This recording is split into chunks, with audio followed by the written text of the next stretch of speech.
The thing that I am the most proud of is that I am a daughter of immigrants and I am the granddaughter of refugees. There's something in my personality where I hate bullies. That was a game changer for us. It really highlighted that companies need to have immigration policies in place that allow them to be able to handle anything. When it comes to global competition, that level of global competition necessitates employers being able to compete globally for the best talent wherever that talent happens to be. We have noticed in our field that the speed of innovation outpaces immigration. Immigration should be thought of as a long-term investment in the country's economy and overall competitiveness, but not that we're making the investment, that they are making an investment in us. So if we make it hard for them to invest in us, they will go somewhere else. And if they go somewhere else, then that country will benefit from their investment instead of us. And the next Google or the next Tesla is then not going to be a US company. This is the Litigator's Edge, the podcast where smart strategy, practical innovation, and real-world experience come together to move litigation forward.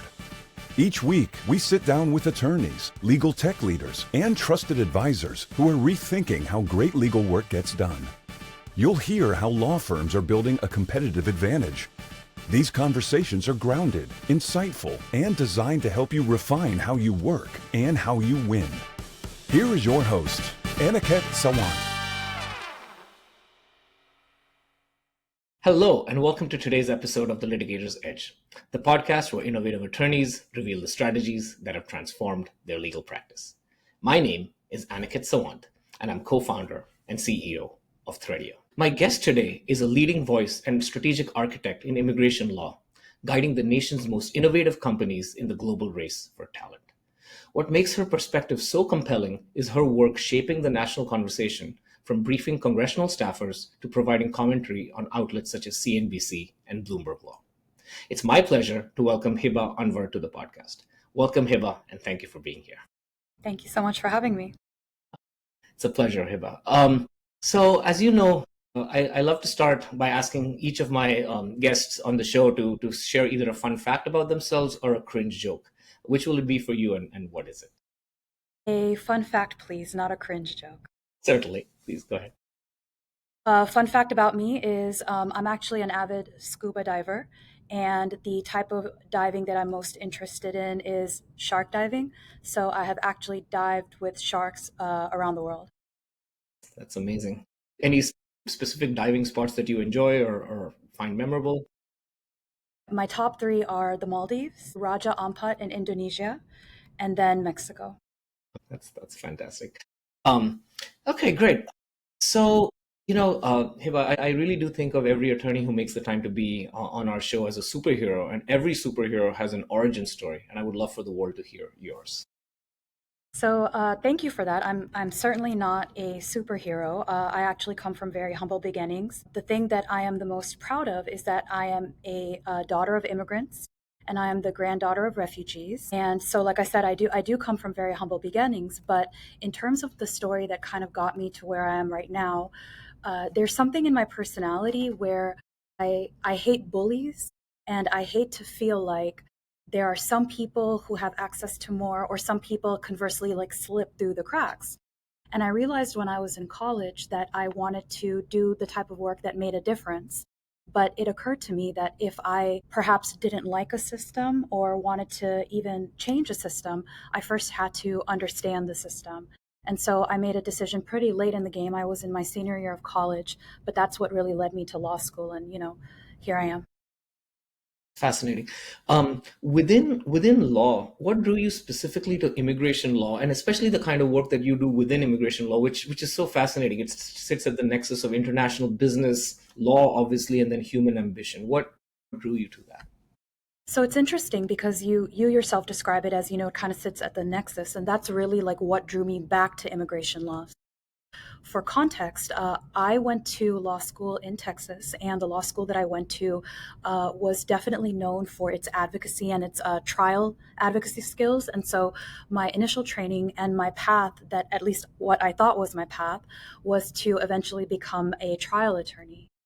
It just so happened that prior to law school and then during law school, I had a number of part-time jobs or clerkships, and they happened to be with immigration firms in particular. So I graduated law school and I did work at a trial law firm doing litigation for I think about a year and a half, 2 years. But it occurred to me after I started my career as a lawyer that immigration law really is, in and of itself, a very complete area of law for a lawyer, at least from a lawyer's perspective. And what I mean by that is, say, for example, you want to work with people. You can do the type of immigration work that is family-based, right? Or if you want to work in the type of law that's a bit more transactional, you can do employment-based immigration where you're processing cases for companies. If you want to do work that is more philanthropic, you can represent asylees or refugees. And if you want to litigate, like if you want to flex that muscle, then you can take the type of cases that actually require that you go to court or you file various different motions or appeals.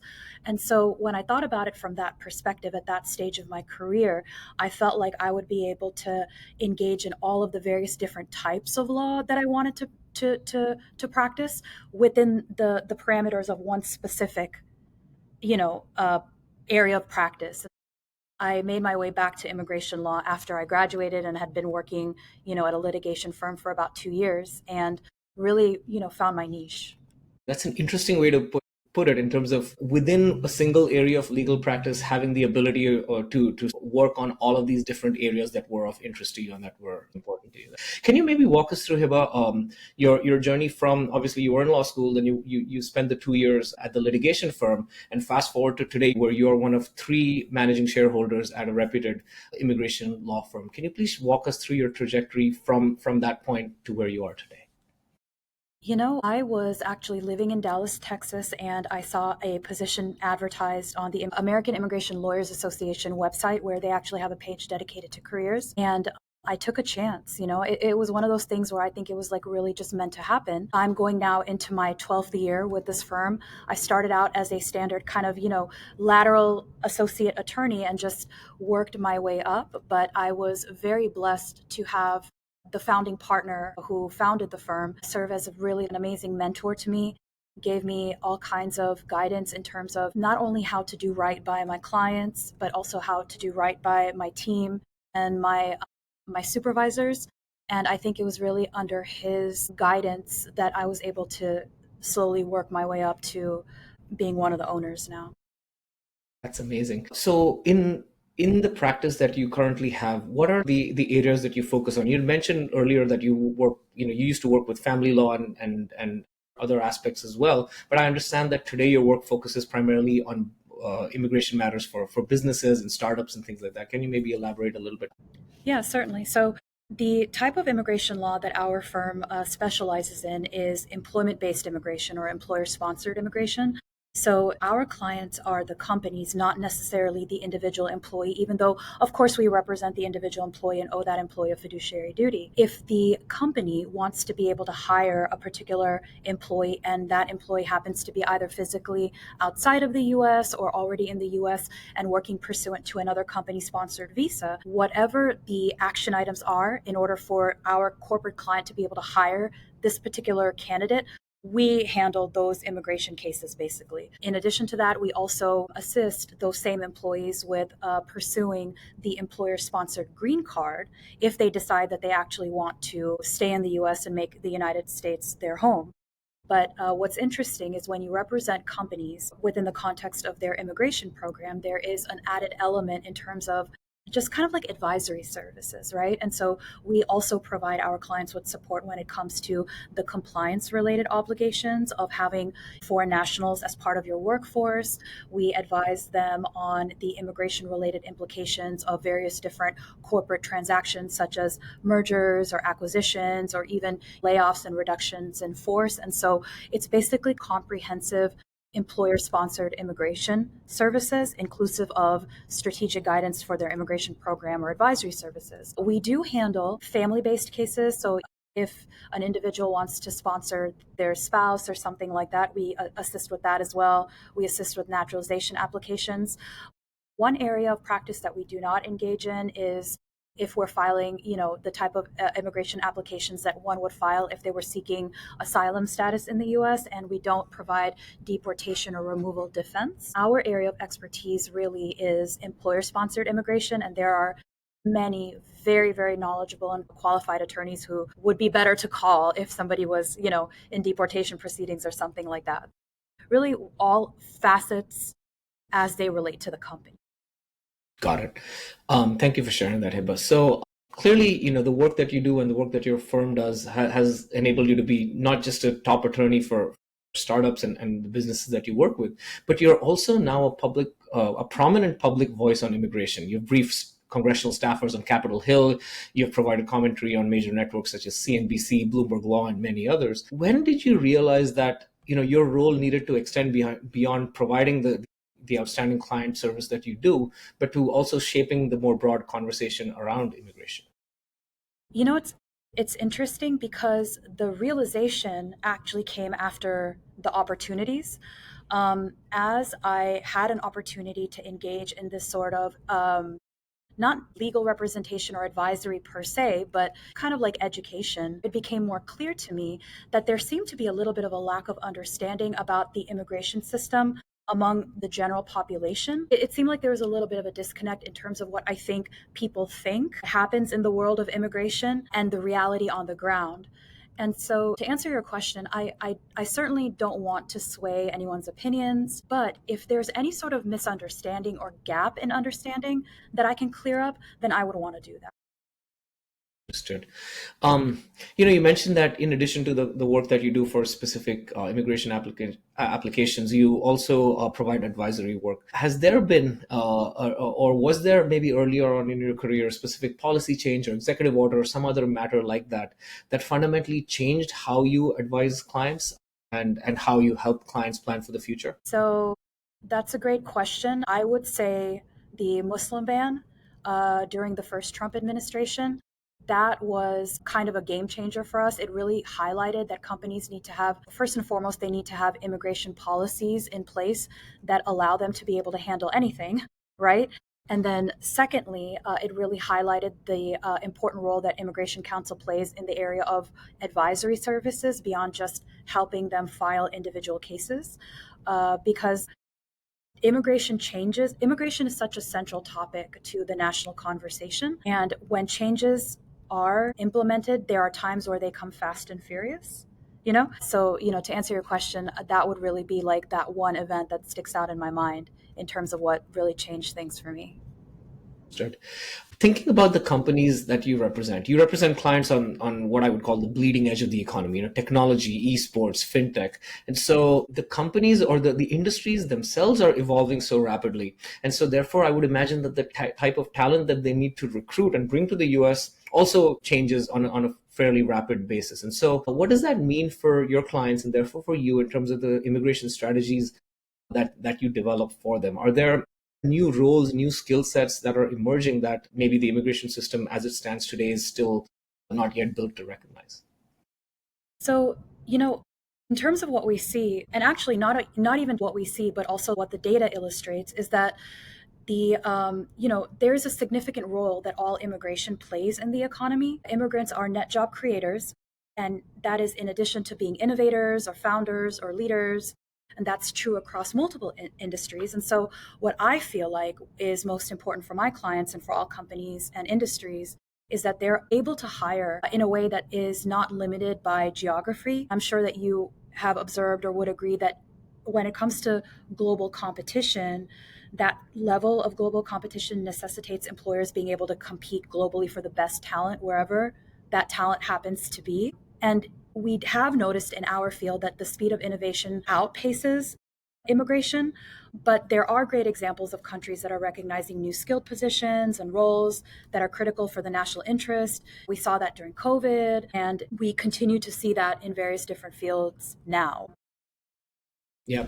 What's interesting is, given that, let's speak specifically about AI and technology. I'm sure you have views on it from your perspective. I certainly do from my perspective as well. So if we think about technology and where AI is today, and there's a clearly within the US a massive race, and globally a massive race for talent, and so that's one thing that's happening.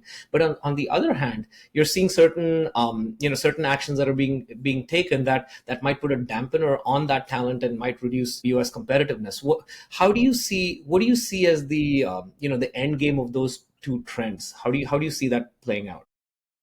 I mean, I think that the conversation about AI is a really interesting one to me because it is so impactful to people from so many different industries and in different capacities that one is almost forced to engage in a conversation about AI, even if they themselves are not qualified with like the necessary technical education to be able to understand all the different aspects of it. My view on AI is really limited to what I know and what I see in my capacity as a lawyer and working for a standard law firm. And that is AI can definitely help improve and elevate pretty much any process, right? But from a human perspective, we're dealing with people who are essentially uprooting their entire lives and leaving the country of their birth to move elsewhere for work. And when you are engaged in some sort of activity that is at that level, you really want to talk to a human and not necessarily be limited by some sort of like wall of AI based technology. And so the way that we've incorporated AI into our practice is to be able to do everything better, faster, more effectively, in a more streamlined fashion, to be able to apply it to things that assist with quality assurance, quality control.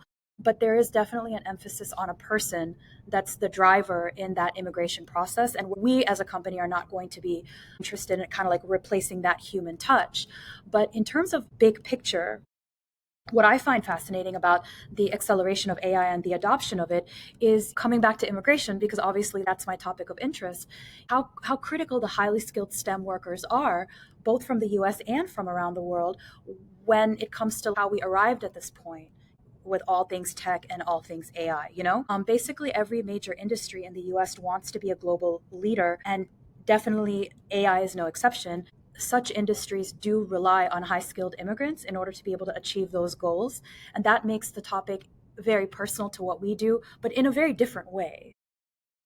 Yep, that makes a lot of sense. I mean, I can share, giving a plug for my home city, San Francisco. Here is just the resurgence that we've seen, primarily because of AI and because of these because of all the people in tech who work on this. And it's not a stretch to say that a large proportion of them are or do come from some sort of immigrant background. You articulated it well, Hiba, is just interesting. So it's another example, I think, of AI shaping society, but then society also shaping AI. I agree. Uh, so switching gears from technology to policies. With all the years of experience and expertise that you've had within the various fields of immigration and your knowledge of sort of what works and maybe what doesn't, if you had a magic wand and could address the nation's policymakers, what is the single biggest change you would make to the U.S. employment-based immigration system in order to make America more competitive?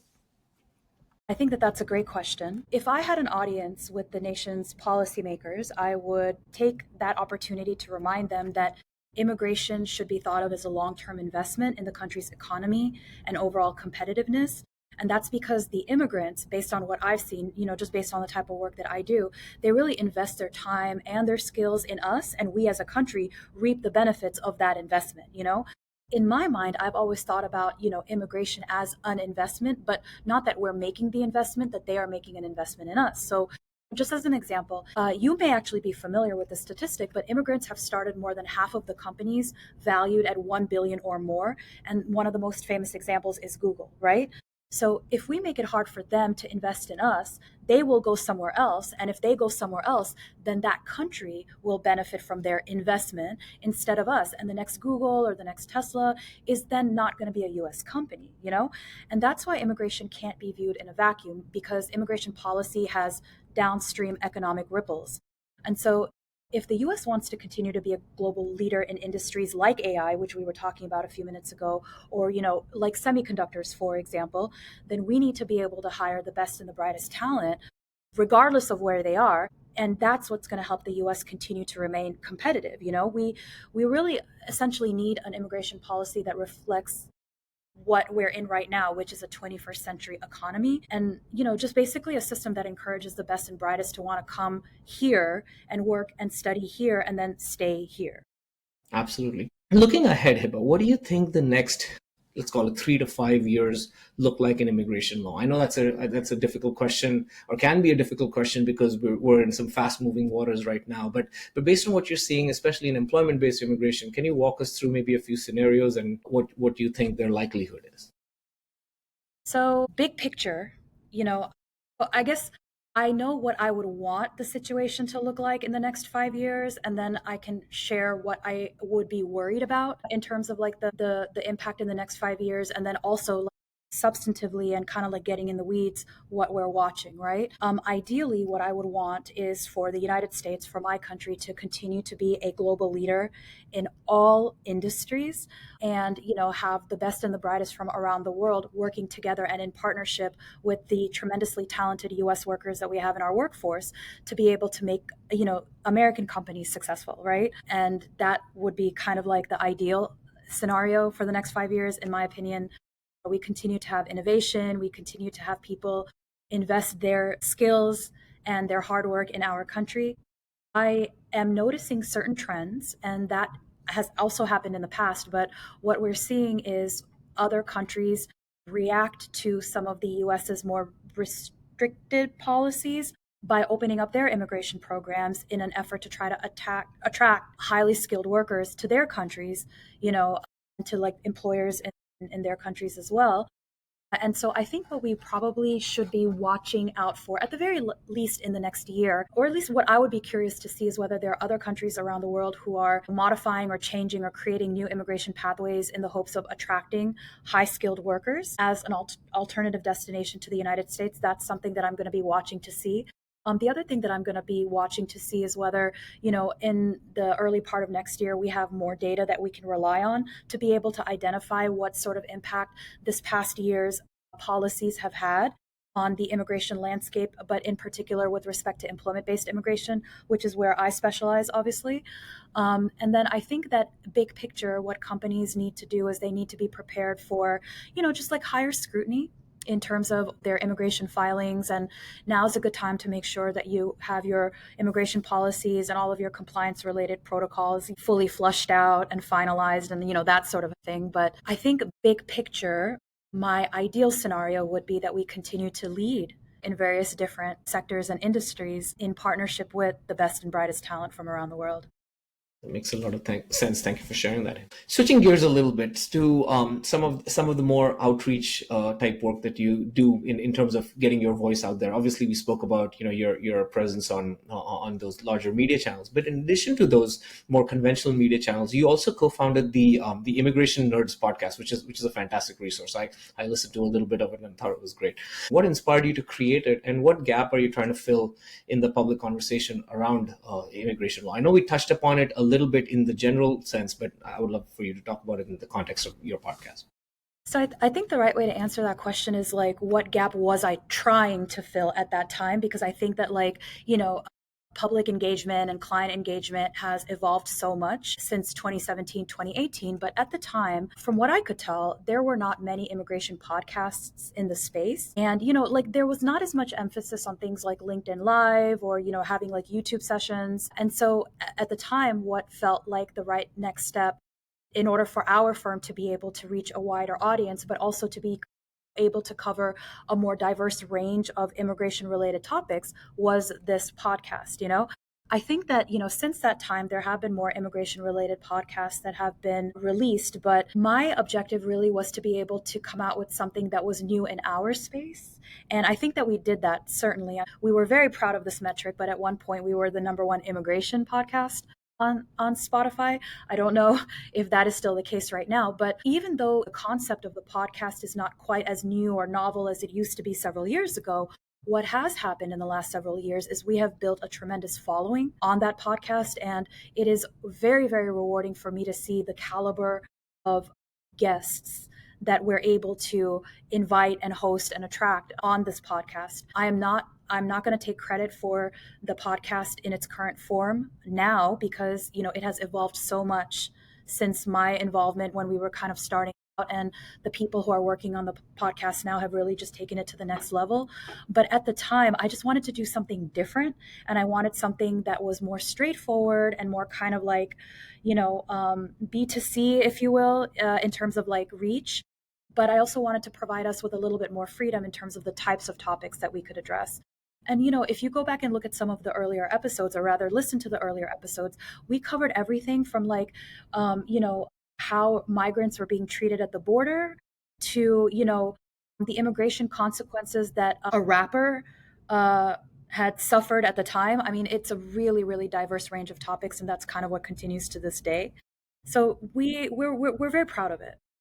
That's amazing. So you were a trailblazer with the podcast, and that sort of fits in with the broader narrative of your career, which is the title "Immigration Nerds" was my idea. Love it or hate it, and I think that the audience is very kind of split on it, but that's fantastic. It's distinctive. You're not going to make a mistake in searching for it on Spotify, that's for sure. So that's great. But this has been a great conversation. We've spoken about high level policy, how things are looking from the employer's perspective, and some of your prognostications for the future. At its core, your work is also about the lives, the careers, the dreams of individuals, right? And so, as we close, what do you wish that people who may not be directly involved in immigration, what do you wish that they would understand sort of about the human stories beyond that lie beyond just, hey, here's how many H-1Bs, or here's how many EB-1s or EB-2s, like those are just acronyms. Can you share a little bit more about what the broader public should sort of keep in mind? Certainly, and I do think it's important to kind of highlight the human element of this as well, because what I tend to talk about more in terms of my day-to-day is the intersection between immigration policy and economic policy, and that's really just the result of the fact that there are so many changes that are happening right now. But big picture, immigration policy is economic policy is immigration policy, and when the system works as it should, we all benefit. But to your point and your question, I do wish people would understand more broadly the high hurdles involved in high-skilled immigration. And I sometimes wish that I could share the stories or the feedback that we receive from the thousands of foreign nationals that we get to work with, whether it's in response to just receiving a visa or a green card or their U.S. citizenship.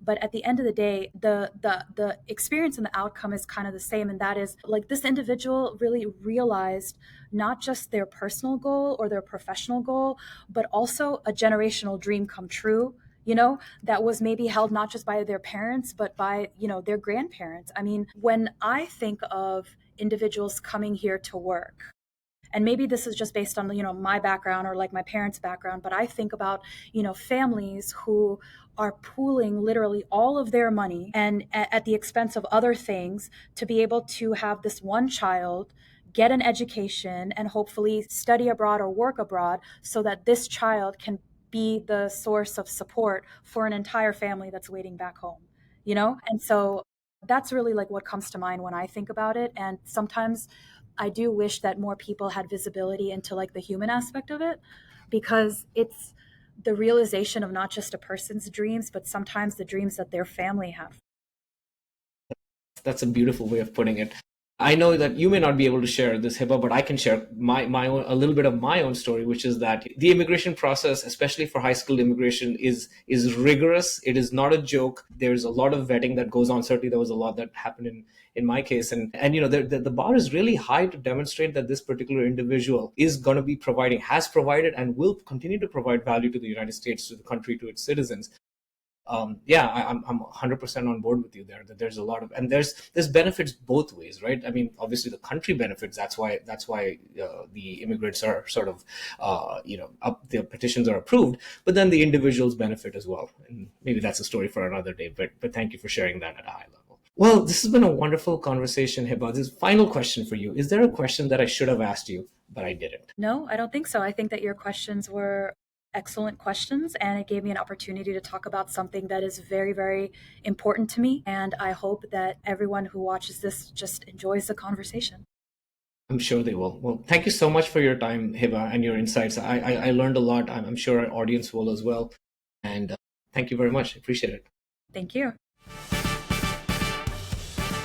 The Litigator's Edge podcast requires more than a conversation. It takes action, research, and collective wisdom. If today's episode resonated with you, we'd love to hear your insights. Join the conversation and help us shape the future together.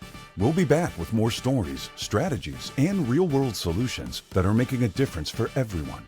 In the meantime, be sure to subscribe, rate, write a review, and share it with someone you think would benefit from it too. Thanks for listening, and we'll see you on the next episode.